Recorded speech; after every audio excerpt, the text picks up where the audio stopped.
Hello friend, નમસ્કાર. નમ્રતા સુમદ, B.A.Sem-6, તેમાં paper number 20 આંતરરાષ્ટ્રીય વ્યાપાર અને ભારત. આપણે ગયા લેક્ચરમાં પહેલું યુનિટ છે એ પૂરું કરેલ હતું. આજે આપણે બીજું યુનિટ છે ભારતની લેણદેણ તુલના, તેના વિશેની માહિતી મેળવવાની છે. અને તે યુનિટની અંદર આપણે વ્યાપાર તુલના અને લેણદેણ તુલનાનો અર્થ જોવાનું રહેશે. પહેલા યુનિટમાં આપણે વ્યાપાર વિશેની માહિતી મેળવી હતી, પરંતુ વ્યાપારના અર્થે આપણે વિદેશની અંદર જે વ્યાપાર કરવામાં આવે છે તેના વિશેની માહિતી મેળવી હતી. તેમાં આપણે આઝાદી પૂર્વેના અને આઝાદી પછીના જે વિદેશ વ્યાપારના વલણો છે તેના વિશેની વાત કરી હતી. એટલે આપણને વ્યાપાર વિશેના ખ્યાલની ખબર જ છે કે વ્યાપાર એટલે કોઈ એક દેશમાં વસ્તુઓની આયાત અથવા નિકાસ સાથેનો જે સંબંધ ધરાવતા હોય તેને આપણે વ્યાપાર તરીકે ઓળખીએ છીએ. બરાબર છે.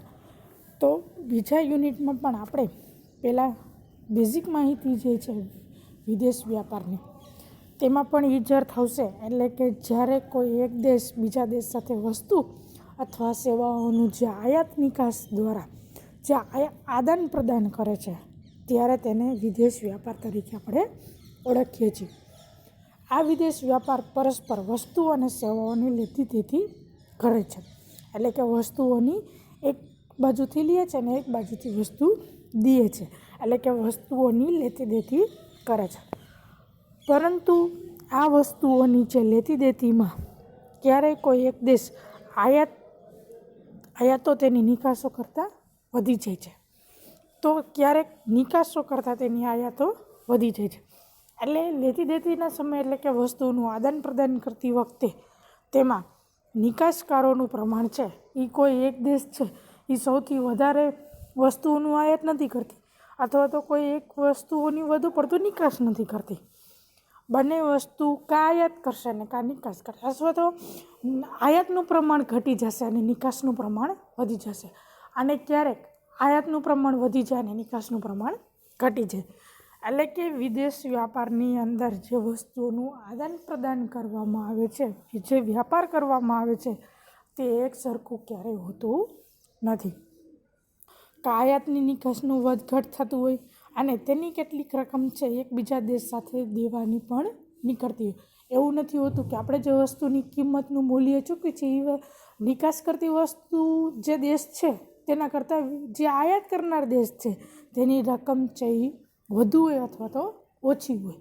આપણે જોઈએ જ છીએ કે વિદેશ વ્યાપાર જે આપણે અમેરિકા જો વસ્તુઓની નિકાસ કરીએ તો તેનું ચલણ છે એ ડોલરમાં હોય, અથવા તો બીજા દેશની અંદર આપણે ઇંગ્લેન્ડ છે, જાપાન છે, ઓસ્ટ્રેલિયા છે, ત્યાં આપણે વસ્તુનું નિકાસ કરીએ છીએ તો તેના પાઉન્ડ હોય, ડોલર હોય, યુરો હોય, તો તેવી રીતે તેનું ચલણ છે એ ચૂકવવાનું રહેતું હોય. ત્યારે આપણને સૌને જાણ છે કે આપણો રૂપિયો છે એ બહુ ડાઉનમાં હોય છે. એટલે આપણે એને ત્યારે સામે આપણે દેવાની રકમ છે એ વધુ ચૂકવવાની રહેતી હોય છે. તો આ વસ્તુ આપણે જે માહિતી મેળવી તે વ્યાપાર વિશેની હતી કે વ્યાપાર છે એક દેશ બીજા દેશ સાથે વસ્તુ અથવા તો સેવાઓની આયાત નિકાસ દ્વારા જે આદાન પ્રદાન કરે છે ત્યારે તેને આપણે વિદેશ વ્યાપાર તરીકે ઓળખીએ છીએ. બરાબર છે. હવે આપણે જોઈએ તો વ્યાપાર તુલનાનો અર્થ, તેના 3 વ્યાપાર તુલનાના જે પ્રકાર છે તે, અને લેણદેણ તુલનાનો અર્થ, તેની વ્યાખ્યા અને તેના લક્ષણો વિશેની આપણે માહિતી મેળવશું. તો સૌપ્રથમ જોઈએ તો વિદેશ વ્યાપાર તુલના છે તેનો અર્થ શું કહેવા માંગે છે.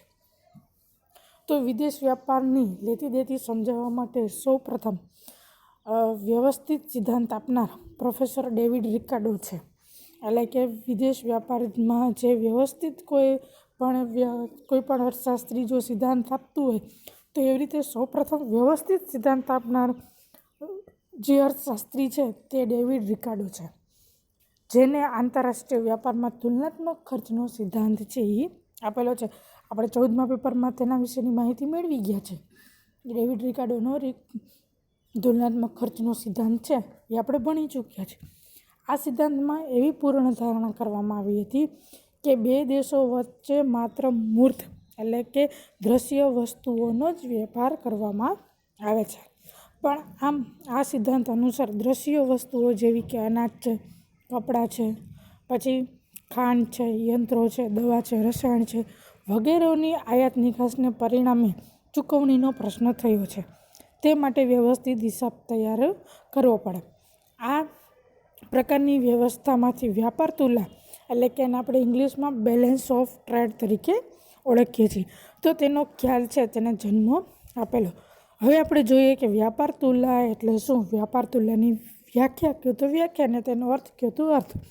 તો વ્યાપાર તુલા એટલે કે કોઈ એક વર્ષના ગાળા દરમિયાન કોઈ એક દેશની કોઈ એક વર્ષ ધારો કે 2019 આપણે લઈએ તો એ આખા વર્ષના સમયગાળા દરમિયાન એક દેશની દ્રશ્ય વસ્તુઓની કુલ આયાત નિકાસને કારણે કરવામાં આવતી નાણાકીય લેવડ દેવડના હિસાબને તે દેશની વ્યાપાર તુલા તરીકે ઓળખાય છે.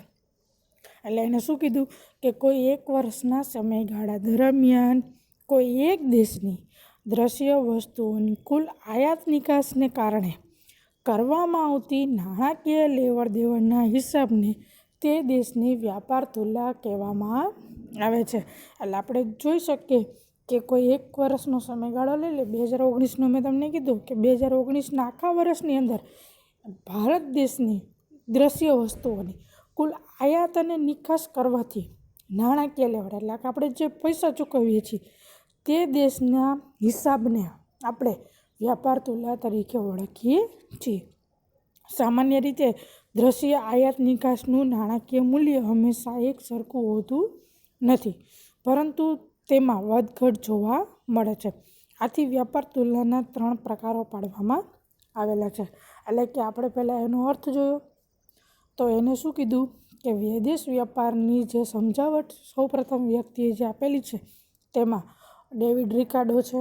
ડેવિડ રિકાર્ડોએ તુલનાત્મક ખર્ચનો સિદ્ધાંત આપેલો છે અને તેમાં એને એવી ધારણા કરેલી હતી કે માત્ર 2 દેશો જે મૂર્ત એટલે કે દ્રશ્ય વસ્તુઓનો જ વેપાર કરે છે. એટલે દ્રશ્ય વસ્તુ કઈ આવે તો કે ભાઈ અનાજ છે, કાપડ છે, યંત્રો છે, દવા છે, રસાયણ છે વગેરે.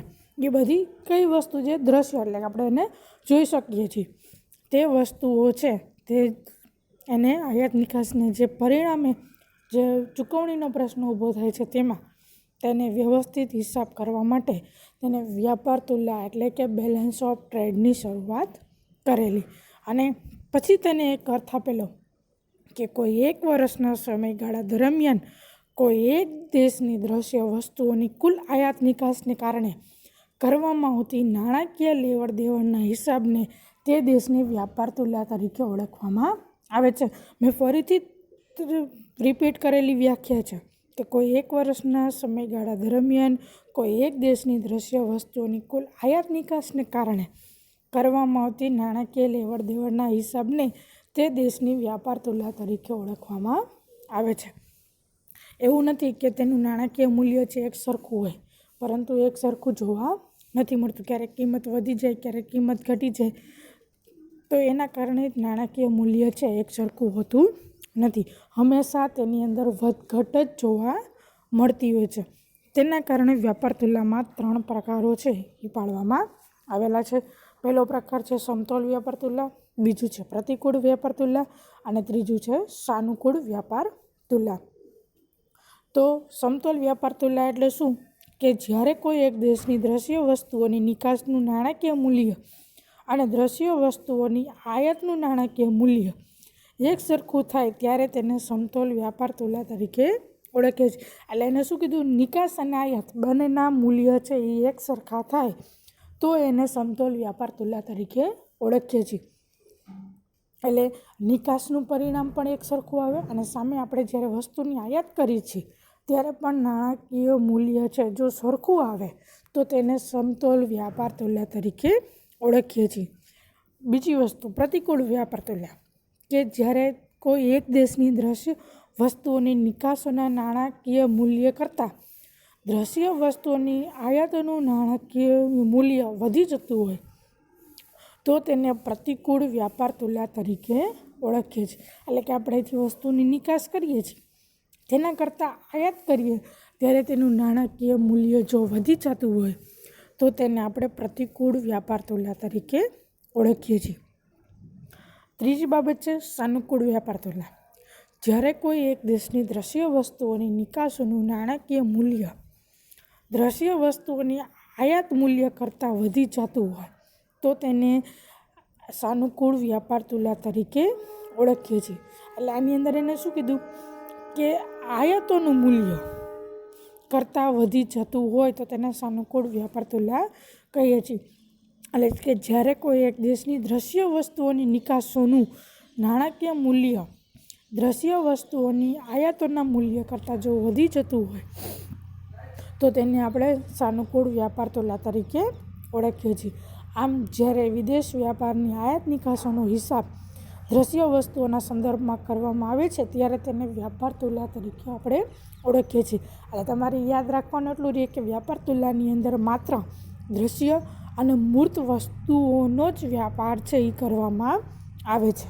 બરાબર છે. એટલે આપણે વ્યાપાર તુલનાને બીજું વસ્તુ શું કહે છે કે વ્યાપાર તુલનાની અંદર વ્યાપાર તુલના એટલે શું કે તેમાં દ્રશ્ય વસ્તુઓની અથવા તો સેવાઓનું આયાત અને નિકાસ કરવામાં આવતું હોય, જે વ્યાપાર કરવામાં આવે છે ત્યારે તેને આપણે વ્યાપાર તુલના તરીકે ઓળખી શકીએ છીએ.